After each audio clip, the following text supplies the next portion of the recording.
এক সাহাবী ছিল 16 বছরের সাহাবী, কাফের শত্রু দুশমন উনারে যুদ্ধের ময়দানে আটকাইছে। উনার একটা কথা উনার মুখ দিয়া বাহির করতে চাইছে এই সাহাবী হাবিব ইবনে যায়েদ উনার নাম ছিল। আহা, আমরা কিতাবে পড়ছি, উর্দু কিতাবে।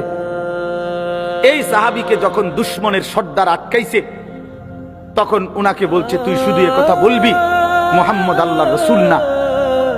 তখন তিনি বলছেন, ওয়াল্লাহি আশহাদু আন্না মুহাম্মাদান রাসূলুল্লাহ, আল্লাহর কসম আমি সাক্ষ্য দিচ্ছি মুহাম্মদ আল্লাহর রাসূল।